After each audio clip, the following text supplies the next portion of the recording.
जी good morning.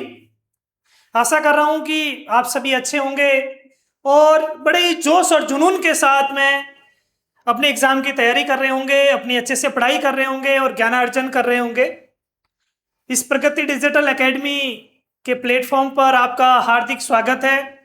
अपन इसी platform के माध्यम से विभिन्न प्रकार के जो जैव प्रक्रम के प्रोसेस हैं, जो कि जैव प्रक्रम जो अपनी बुक का 5वां चैप्टर है उसको अपन पढ़ रहे हैं। उसी के अगले पार्ट में आज अपन पढ़ने जा रहे हैं मानव पाचन। वेरी इंटरेस्टिंग टॉपिक है। इस टॉपिक से अपन ये जानना चाहेंगे कि किस तरीके से जो भोजन का अर्जन अपन करते हैं, जो भोजन, सबसे पहले भोजन और फिर भोजन का पाचन। अपना जो टॉपिक रहने वाला है वो है भोजन का पाचन। भोजन का पाचन भी किसमें? मनुष्य में, अपने अंदर भोजन का पाचन किस तरीके से होता है ये अपन बड़े detail, flow chart, animated part के बड़े इंटरेस्टिंग तरीके से पढ़ने वाले हैं। आप अपनी पेन और कॉपी लेकर के मेरे साथ बैठ जाइए और मैं ये बहुत जल्दी आपके लिए ये चैप्टर बड़ा आसान कर दूंगा। आप यहाँ क्लासरूम में ही याद करके चले जाइए, रिवीजन के लेवल पे ले आए इस पार्ट को। इसमें एक पार्ट जो छोटा सा मुझे पहले समझाना है वो ये है कि भोजन क्या है, जो कि अपन छोटी क्लासों में पढ़ते आ रहे हैं। इस आपके लेवल पर, इस क्लास के स्टैंडर्ड पर मैं आपको सिर्फ इतना ही बताना चाहूंगा कि भोजन जो है, इस भोजन के प्रमुख कुछ घटक हैं। इस घटक में एक वर्ड आप सुनते हैं, कार्बोहाइड्रेट। अब क्या सुनते हैं? कार्बोहाइड्रेट्स। ये नाम सुनते हैं, कुछ नहीं है, अनाज। आप जितने भी अनाज आपने खाए हैं, अनाज में जो भी गेहूं, बाजरा, मक्का, जौ, ज्वार, ये सारे अनाज जो है वो कार्बोहाइड्रेट्स है। सेकंड पार्ट अपने भोजन का है वो है प्रोटीन। प्रोटीन मुख्य रूप से दूध, दही, अंडे, इसके अलावा जितनी भी दालें हैं, सोयाबीन है, ये सारे पार्ट हैं प्रोटीन के। इसके अलावा थर्ड पार्ट है वो है वसा। वसा का मतलब चिकनाई, स्पेशली घी और तेल जो आप ले रहे हैं वो वसा है। और 4 नंबर पे इंपॉर्टेंट जो है वो विटामिन है। ये विटामिन अलग अलग प्रकार के हैं। और इसके अलावा अपन अपने भोजन में जल लेते हैं और इसके अलावा जो नमक ले रहे हैं यानी कि खनिज लवण ले रहे हैं। ये अपने भोजन के प्रमुख घटक है। और एक संतुलित आहार में अपन बार बार पढ़ते आ रहे हैं कि ये सारी चीजें संतुलित होनी चाहिए। उसमें कार्बोहाइड्रेट, प्रोटीन, वसा, विटामिन, खनिज लवण और जल संतुलित मात्रा में होने चाहिए। इस पार्ट में अपन ये पढ़ेंगे कि किस तरीके से ये कार्बोहाइड्रेट, ये प्रोटीन, वसा, विटामिन का अपना शरीर पाचन करता है। कहने का मतलब जो सुबह खाना खाया उसमें जो रोटी, जो सब्जी, दूध, उसमें दही, उसमें हरी पत्तेदार सब्जियां, जो फल अपन ने खाए हैं, वो किस तरीके से उसका जो पाचन होता है, अपने शरीर को ऊर्जा मिलती है और फिर अपशिष्ट पदार्थ शरीर से बाहर निकलते हैं। ये कुछ पार्ट अपन यहां से देखने जा रहे हैं। देखिए, अपन जानते हैं कि अपना डाइजेस्टिव सिस्टम कुछ ऐसा दिखता है। आप जानते हैं कि अपना डाइजेस्टिव सिस्टम आपको ऐसा दिखेगा। ये अपन यहाँ से खाना खाते हैं और खाना खाने के बाद का ये जो आमाशय, एक थैली नुमा संरचना है अपने शरीर की, जिसको अपन आमाशय कहते हैं। ये आमाशय फिर आगे जाकर के ये छोटी आंत है, ये छोटी आंत है। और ये बीच में जो लपेटी हुई जो अपन को दिख रही है ये छोटी आंत है। ये पार्ट जो बड़ी आंत है ये अपना लीवर है।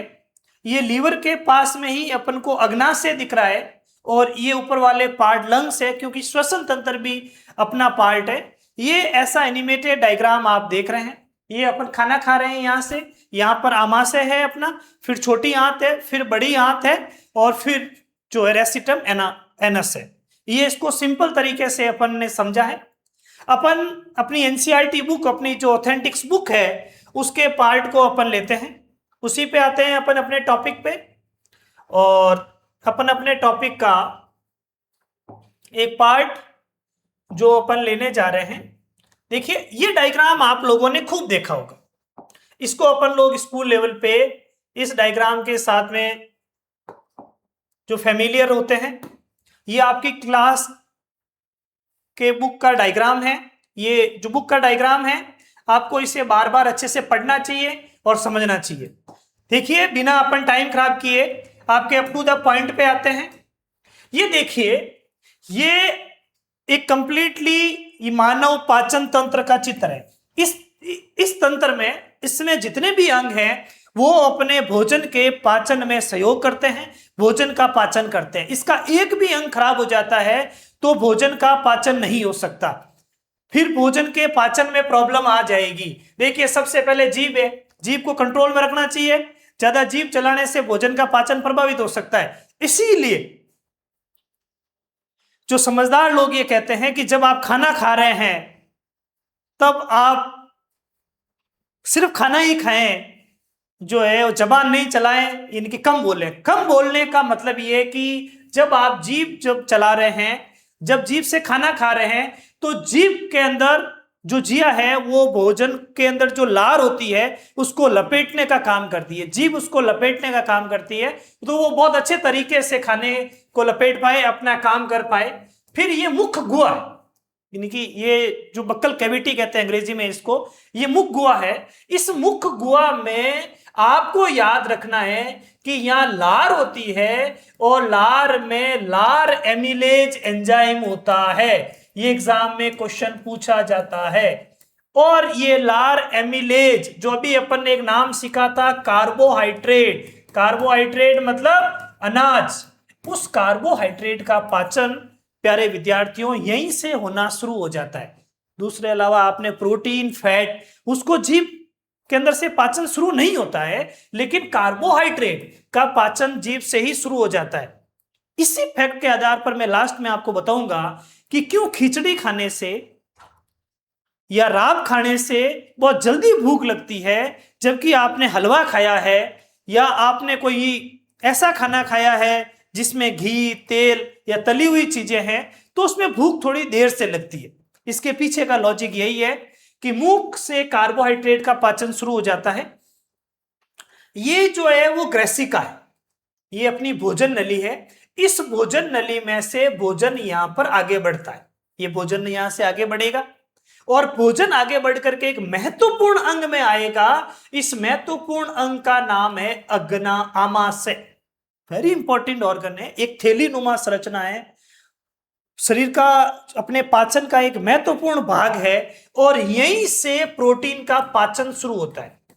आपने जो भी दूध या दालें या सोयाबीन जो भी चीज खाई है उसमें अगर प्रोटीन है, जनरल कार्बोहाइड्रेट के साथ में कुछ मात्रा में प्रोटीन होता है, लेकिन जहां जहां पर आपने जो है तो प्रोटीन का पाचन यहीं से शुरू होगा, यहां से प्रोटीन का पाचन शुरू होना शुरू हो जाएगा।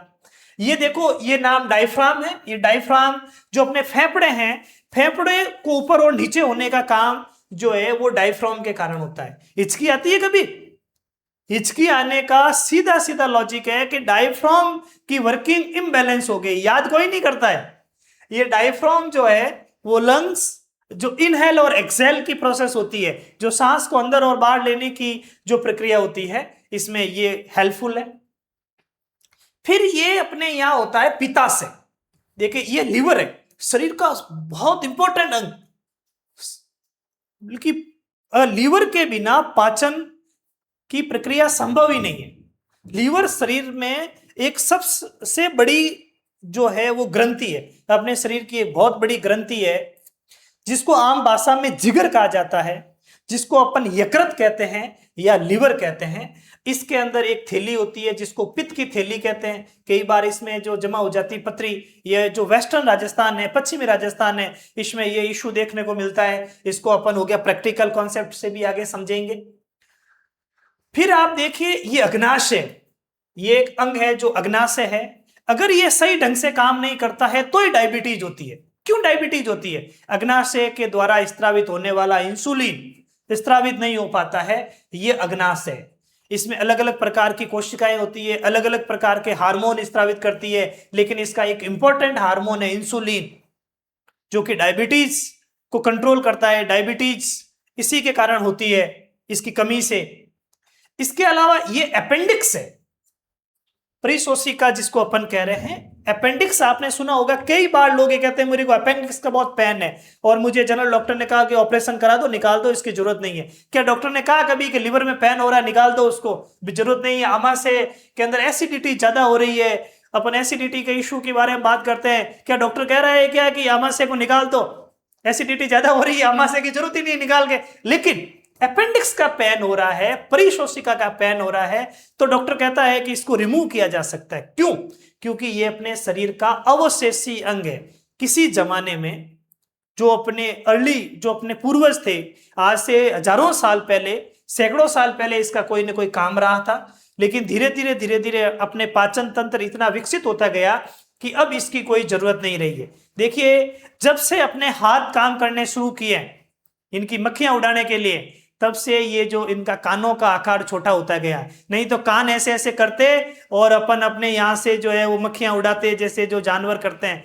जो जानवरों के कान भी तो कुछ न कुछ काम करते हैं ना, लेकिन आज आपके हाथ हैं तो आपके कानों का जो है ये इस तरीके से छोटे होते जा रहे हैं, ये अवशेषी अंग बनते जा रहे हैं। ऐसा ही कुछ अपेंडिक्स के केस में है।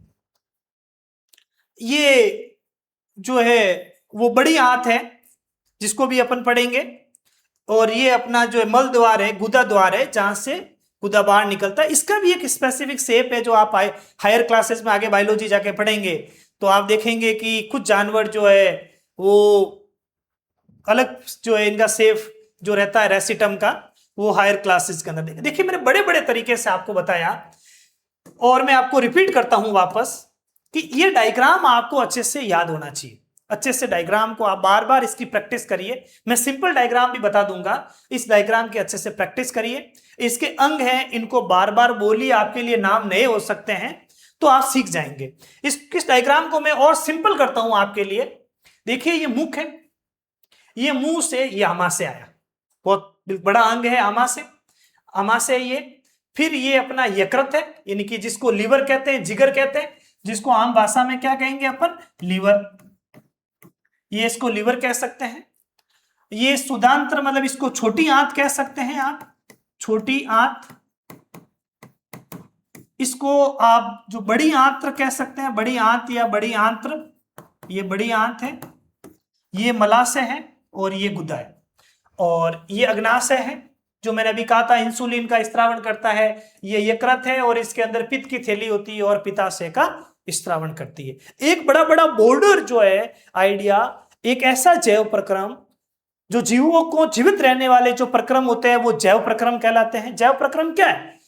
किसी भी जीव के जिंदा रहने के लिए, उसको उसकी अपनी जिंदगी को सतत बनाए रखने के लिए जो अंग होते हैं वो जो प्रक्रिया होती है वो जैव प्रक्रम है। और उसी जैव प्रक्रम में अपन पढ़ रहे हैं मनुष्य में पाचन, अपने अमीबा में भी पाचन देखा है, अपने दूसरे जीवों में भी डाइजेशन देखा है, बट आज जो अपन बात कर रहे हैं वो मनुष्य में पाचन कर रहे हैं। बड़ा इंटरेस्टिंग जो टॉपिक है, आपको लगा भी होगा। मैं इसकी बात थोड़ी देर बाद में करता हूं। अभी मैं आपसे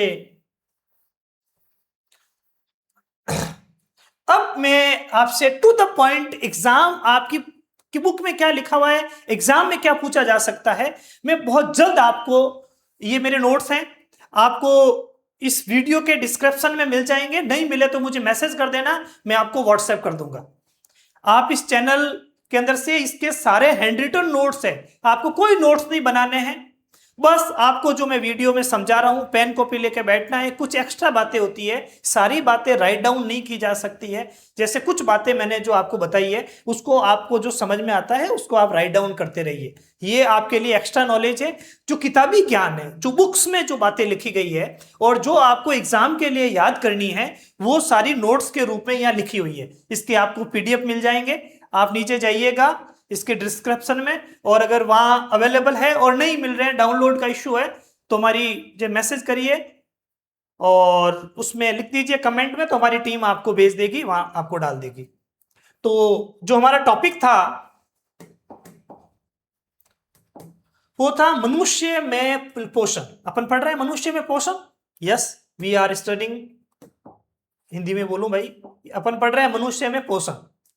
और मनुष्य में पोषण में अपन ने देखा है मुख गुहा। अपन ने क्या देखा है? अपन ने मुख गुहा को देखा है। बिल्कुल देखा है, अपन ने मुख गुहा देखी है।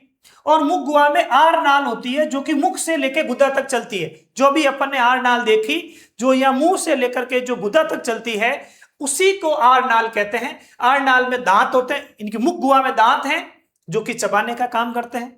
मुख गुहा में जीभ है जो क्या काम करती है आपको पता ही है, कंट्रोल में रखनी होती है, और इसको कंट्रोल में रखना सबसे जरूरी काम है। वैसे इसमें लार होती है और कभी कभी टपक भी जाती है, तो इसको टपकाना नहीं है। ये लार रस कहते हैं, ये पेशीय है और ये स्वाद ग्रंथियां हैं। यहाँ चुपचाप बैठे रहना है, मेरे पास में आपको लार को टपकाने के लिए या खिलाने के लिए कुछ भी नहीं है, ठीक है। आप अपने घर पे जाके खा लीजिएगा, और आपको अगर चैप्टर अच्छा लगा है, हमने अच्छे तरीके से पढ़ाया है, तो एक मिठाई का डिब्बा जरूर भेज दीजिएगा, जिससे हमारी जो लार टपक रही है, इसका लार का नाम लेते ही जो हम ठीक हो जाए उससे। इंटरेस्टिंग और एग्जाम में आने वाला इश्यू है एंजाइम।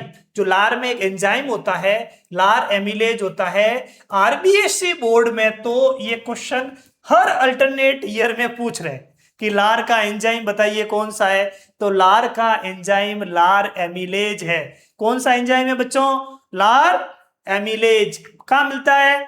लार में। कौन सा एंजाइम मिलता है? लार amylase. It is a very interesting अगला फैक्ट है कि इसका माध्यम क्षारीय होता है।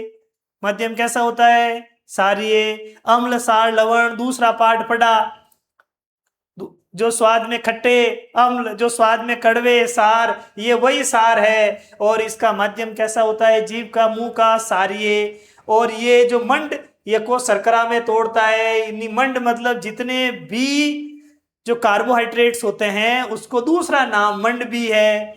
तो उनको क्या करता है कि उनको ब्रेक डाउन करने का, पाचन का काम यहीं से शुरू कर देता है। आप मुख के नाम पे इतनी बातें लिख सकते हैं। मेरे हिसाब से यहां तक समझ में आ गया होगा। एक दो ये क्वेश्चन बने, ये भी क्लियर हो गए होंगे। आगे चलते हैं। देखिए, अच्छा ये भी आगे नहीं चलना चाह रहा है कि नहीं, मैं अभी आगे नहीं चलूंगा, भाई मत चल, ठीक है। लेकिन मेरे तो प्यारे विद्यार्थी जो मेरे साथ जुड़े हुए हैं वो तो इसको मन लगा के पढ़ रहे हैं। देखिए, एक ये बात मैं आपसे ये कहना चाह रहा हूं, जो आप जैसे सुन रहे हैं यहां पर, ये देखिए ये लिखा हुआ क्रमकुंचन गति। क्रमाकुंचन गति, ये क्रमाकुंचन गति क्या है? देखो, गतियां कई प्रकार की होती है, रनिंग, स्लो वॉकिंग, और एक आपने गति पढ़ी है 9th क्लास में, यादृच्छिक गति, रैंडम मोशन।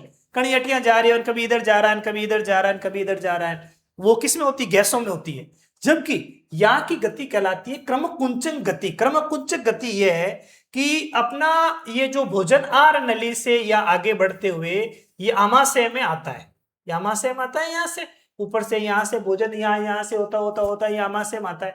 तो यहाँ विशेष प्रकार, यहाँ बॉल जो बनती है ना, ये जो खाने की, जो आप एकदम चबाने के बाद में एकदम उसको रस बनाते हैं, बार बार चबाते हैं कि भोजन को बार बार चबा करके आप, तो ये जो भोजन जो इसकी जितनी लार बनी है उसको पूरा ही अंदर भेजते हैं कि कोई बाहर नहीं टपक जाए। तो इसमें जो गति होती है इसको बोलते हैं क्रमकुंचक गति।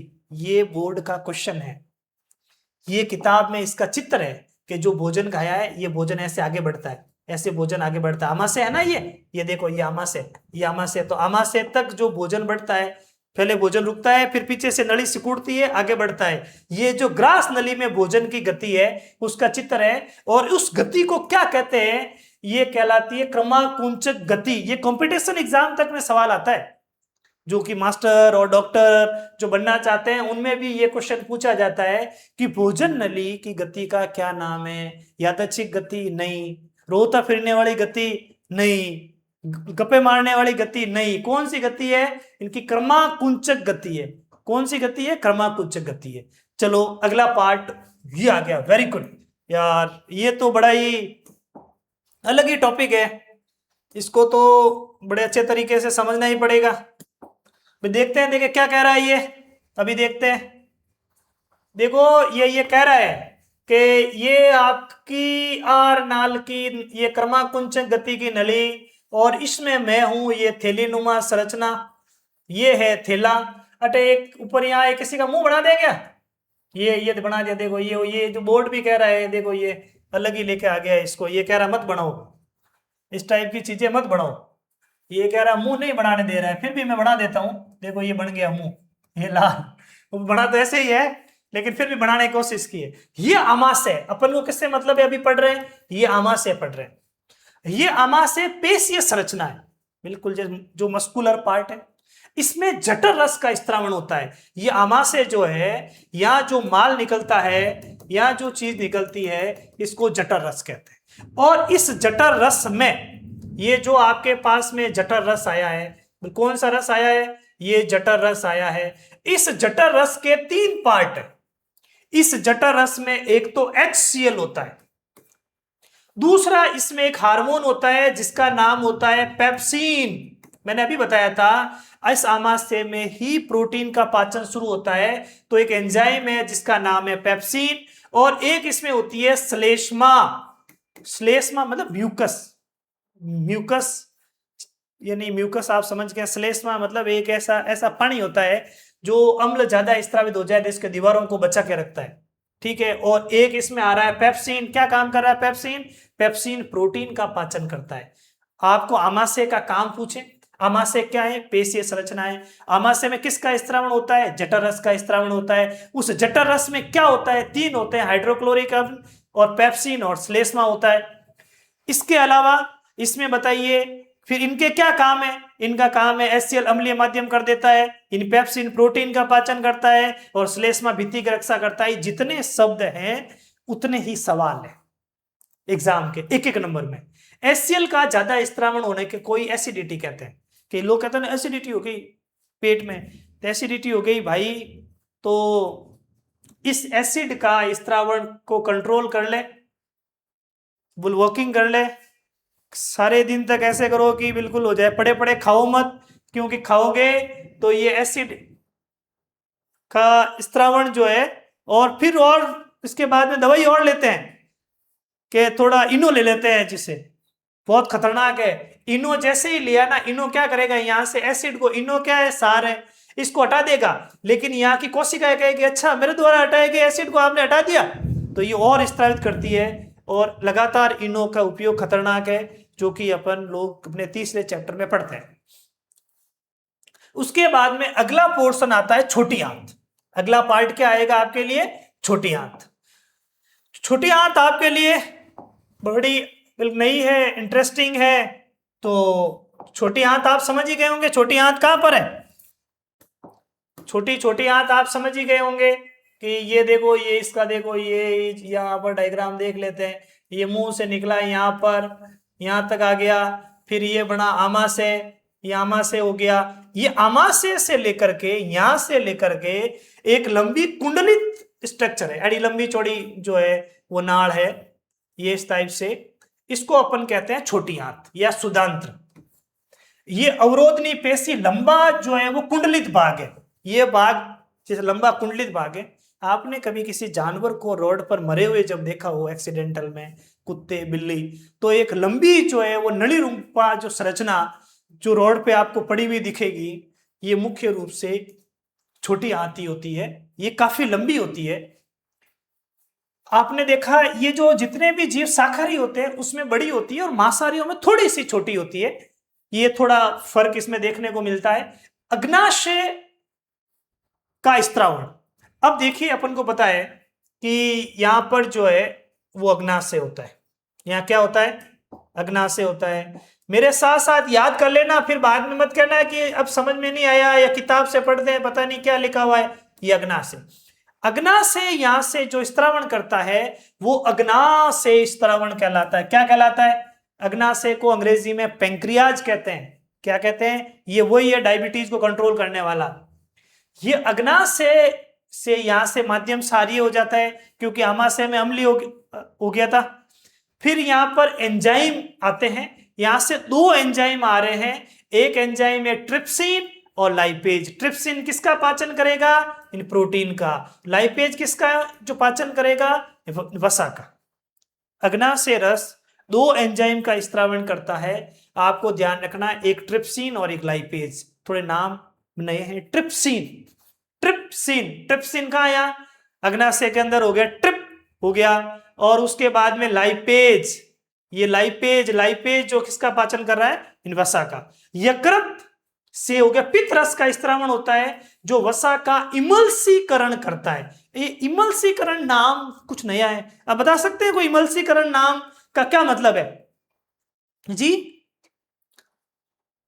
नहीं, इमल्सिफिकेशन क्या होता है, अंग्रेजी नाम ही है ये इमल्सीकरण। इमल्सी अंग्रेजी नाम का ही हिंदी में लिख दिया है, इमल्सिफिकेशन नाम होता है इंग्लिश में।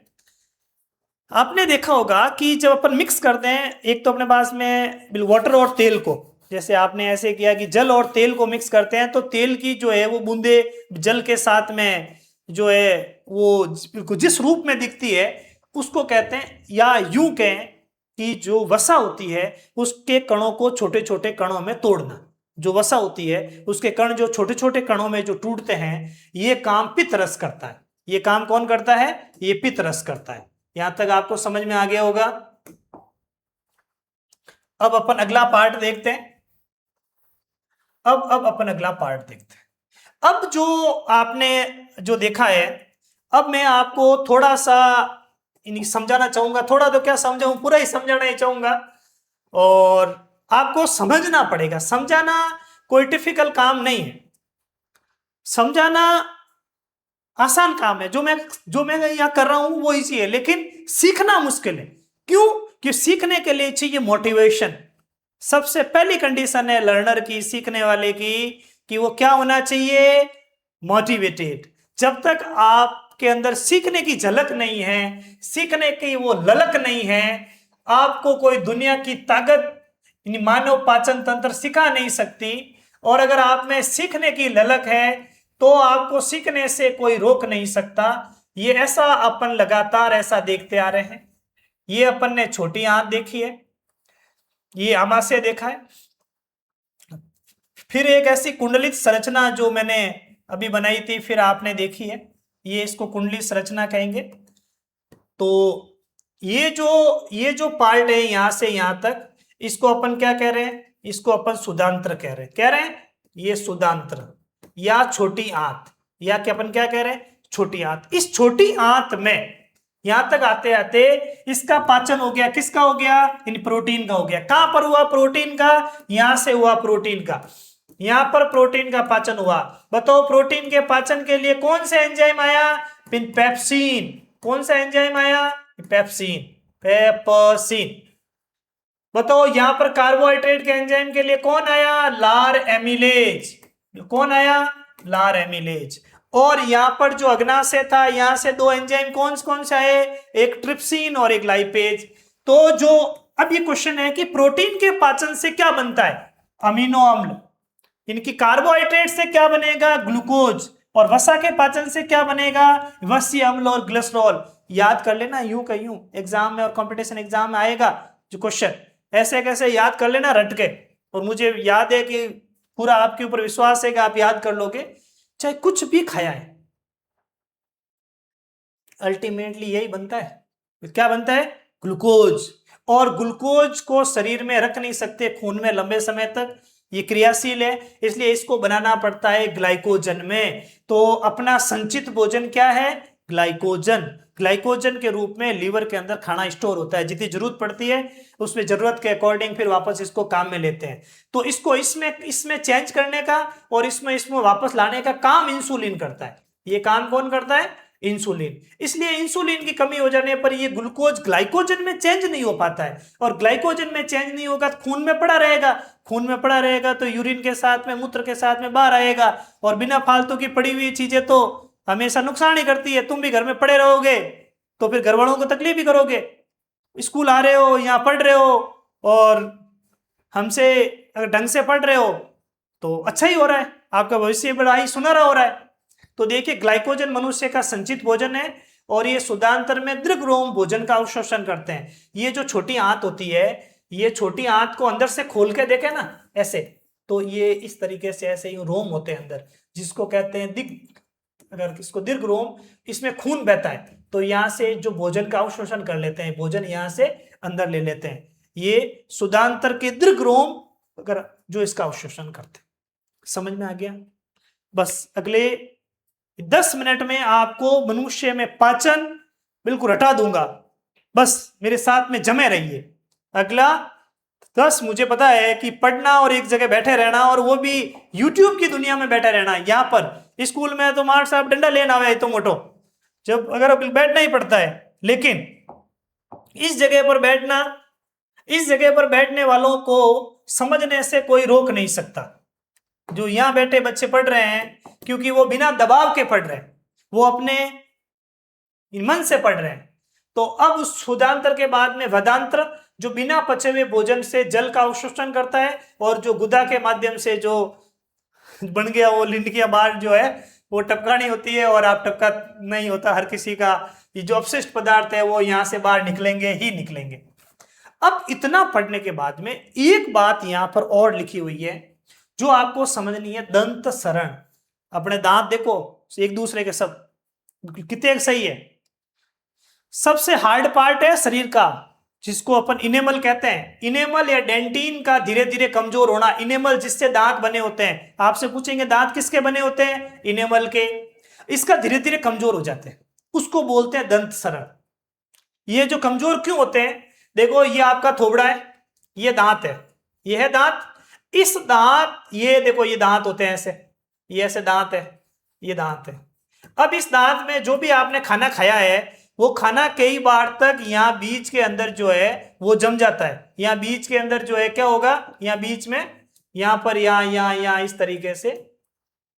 तो अपन लोग जैसे दातन करते हैं तो ये जो भी खाना है वो बाहर जो निकल जाता है, लेकिन कई बार ये खाना क्या होता है, यही रह जाता है, और यहाँ खाना जो है वो सड़ने लगता है, और यहाँ सड़ने पर अम्ल बनता है, और अम्ल बनने पर बैक्टीरिया आते हैं। कितने गीत हो रहे हैं, खाना यहाँ रुकता है, रुकने पर खाना सड़ता है, या सड़ने पर माध्यम अम्लीय होता है, अम्लीय होने पर बैक्टीरिया आते हैं, और बैक्टीरिया अपने बाहर एक ऐसा आवरण बना देते हैं कि चल ठीक है हमें अंदर काम करने दो इस दांत के, तुम्हारे ऊपर ऊपर से दांत चबा लो, बाकी यहाँ नीचे नीचे ये बैक्टीरिया अपना काम करना शुरू कर देते हैं और इस दांत का सत्यानाश कर देते हैं। तो आप ये देख लो कि इसका कारण क्या है, जीवाणु शर्करा से क्रिया करके अम्ल बनाते हैं। ये जीवाणु यहाँ पर जो खाना पड़ा है वो शर्करा है, उससे क्रिया करके और तब इनेमल टूटने लगता है। तब ये इनेमल यहाँ से क्या होता है, देखना दांत धीरे धीरे टूटता है। जिसके दांत टूटते हैं ना, ऊपर से नीचे से कैसा कोचर पड़ गई, कोचर नहीं पड़ी, ये जो बैक्टीरिया ने तेरे दांत का यहाँ काम तमाम कर दिया।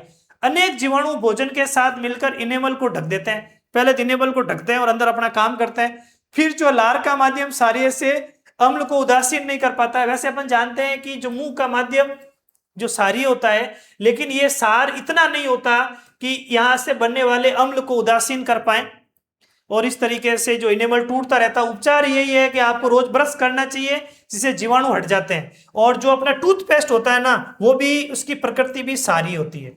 उसकी प्रकृति भी कैसी होती है, उसकी प्रकृति सारी होती है, और उसकी प्रकृति सारी होने के कारण ये जो मुंह वाला मैटर है वो भी सॉल्व हो जाता है, यानी मुंह वापस अम्लीय बन जाता है और आपका काम हो जाता है। अब मैं आपको एक बार जो इंपॉर्टेंट बात जो यहां से वापस रिवाइज कराना चाह रहा हूं, आप मेरे साथ में रिवाइज कर लें, जैसे ब्लैक बोर्ड में रिवाइज कराता हूं, जिससे मुझे भी थोड़ा ऐसे लगे कि मैं भी क्लास में ही पढ़ा रहा हूं। तो देखिए इसका एक टॉपिक जो मैं यहां ले रहा हूं, देखिए लेता हूं। देखिए एक तो आपको ध्यान रखना है कि लार, और जो लार में एंजाइम होता है लार एमिलेज, लार एमिलेज, ये इंपॉर्टेंट बात है। उसके बाद में आप आते हैं आमाशय में, उसके बाद में आप किस में आते हैं, आमाशय में। और आमाशय में कौन सा एंजाइम होता है, आमाशय में एंजाइम होता है पेप्सिन। ये एंजाइम है, क्या है, एंजाइम है। किसका पाचन करेगा बाद में देखते हैं। फिर अग्नाशय रस,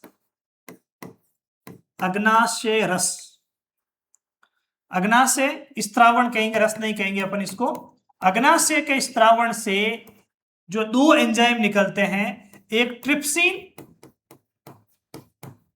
और एक लाइपेज, ये ध्यान रखना है आपको। और उसके बाद में जो है वो पित्तरस, देखो जैसे है पित्तरस है, इससे कोई एंजाइम नहीं है, लेकिन ये किसका पाचन करेगा? ये वसा का पाचन करेगा। किसका पाचन करेगा? वसा का पाचन करेगा। देखो ये जो है, इससे जो पाचन होता है वो शर्करा का, कार्बोहाइड्रेट का। इससे पाचन होता है प्रोटीन का। देखो इससे भी पाचन होता है प्रोटीन का। इससे पाचन होता है वसा का। इससे किसका पाचन होता है? ये वसा का। ये एंजाइम, और यहां से आपके एग्जाम में सवाल बनते हैं। बताओ लार में कौन सा एंजाइम होता है? लार एमिलेज। आमाशय में कौन सा एंजाइम होगा? आमाशय में एक एंजाइम होता है पेप्सिन, जो प्रोटीन का पाचन करता है। अग्नाशय में कौन से एंजाइम होते हैं? ट्रिप्सिन और लाइपेज। किसका पाचन करते हैं? प्रोटीन और वसा का। इसके अलावा इसमें पित्तरस किसका पाचन करता है? वसा का। एक बात तो आपको ये यहां से लिख दो, स्क्रीनशॉट ले लो या लिख लो इसको, ये ध्यान रखनी है। अगली जो इंपॉर्टेंट बात मैं आपसे कहना चाह रहा हूं कि आपको ध्यान रखनी है, वो मैं इस डायग्राम के माध्यम से आपको समझाना चाह रहा हूं। देखिए आपने ये पढ़ा, देखो ये अपनी भोजन नली थी जिसमें क्रमानुकुंचन गति के द्वारा भोजन आमाशय में पहुंचा, और आमाशय के बाद में भोजन जो है छोटी आंत से होता हुआ फिर जो भोजन बड़ी आंत तक इस तरीके से गया। ये बड़ी आंत और ये गुदा कह सकते हैं।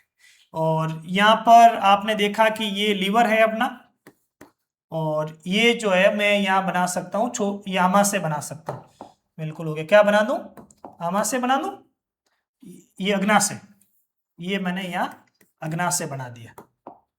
ये चीजें आपने ध्यान रखी। आपको ये ध्यान रखना है कि यहाँ पर जो माध्यम है वो क्षारीय होता है। यह माध्यम कैसा है भोजन का? अपने मुंह का माध्यम क्षारीय। यहाँ का जो माध्यम है वो अम्लीय है। वो माध्यम कैसा है? अम्लीय। और जब यहां से जो आएगा पित्तरस आएगा, यानी कि पित्तरस के बाद का यहाँ का जो माध्यम है वो वापस क्षारीय हो जाता। माध्यम मतलब यहाँ पर अम्ल क्षार लवण तो अपन पढ़ते हुए ही है। तो यहाँ अगर अपन उससे पीएच स्केल से देखें और लिटमस ये सब टेस्ट करें, तो मुझे बताइए कि आपसे पूछ जाए मुंह का माध्यम कैसा होता है, आमाशय का माध्यम कैसा होता है, और छोटी आंत में भोजन का माध्यम किस रूप में होता है। तो ये मैंने आपको जैव प्रक्रम का एक टॉपिक मनुष्य में पाचन ये बड़े अच्छे तरीके से करा दिया है। आप मेरे नोट्स को 2 बार रिवाइज कर लें, आपको समझ में नहीं, या एक बार वीडियो को और देखना चाहें तो देख लें।